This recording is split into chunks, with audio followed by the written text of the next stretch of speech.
Hi friends, இந்த universe கிட்டத்தட்ட 13.8 billion இயர்ஸுக்கு முன்னால நடந்த ஒரு மிகப்பெரிய பிக் பேங் எக்ஸ்ப்ளோஷன்ல உருவாச்சு.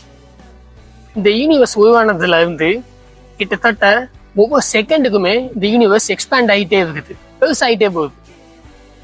இந்த யூனிவர்ஸ்ல மொத்தமே 2 ட்ரில்லியன் கேலக்சிக்ஸ் மேல இருக்குன்னு சொல்லுவாங்க. இந்த ஒவ்வொரு கேலக்சிலையும் 100ல இருந்து 400 பில்லியன் ஸ்டார்ஸ், அதாச்சும் நம்ம எர்த், ஜூபிட்டர், சேட்டர்ன், இது எல்லாமே ஒவ்வொரு வகையில ஒரு ஸ்டார் தான்.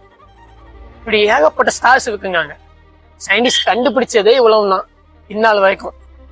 அப்போ அவங்க கண்டுபிடிக்காததை இன்னும் எவ்வளவு இருக்குன்னு யோசிப்பாங்க. பட் இவ்வளவு ஸ்டார்ஸ் இருந்தாலுமே மனுஷங்க வாழறதுக்கு தகுதியா இருக்கிறது ஒரே ஒரு ஸ்டார் தான், சூப்பர் ஸ்டார், நம்ம எர்த். ஸோ இந்த எர்த்தை நம்ம தாங்க அழிவுல இல்லாம காப்பாற்றணும். எர்த்து அவ்வளவு மாசு அடைய வைக்கும், எர்த்து அவ்வளவு டேமேஜ் பண்ணியிருக்கும். எர்த்தையோட ஓசோன்லயே நம்ம ஓட்டையாகியாச்சு. இதை தடுக்க வழி இல்லைனாலும் கண்டிப்பா இதை குறைக்கலாங்க, கம்மி பண்ணலாம். So save earth, mother earth. Thank you.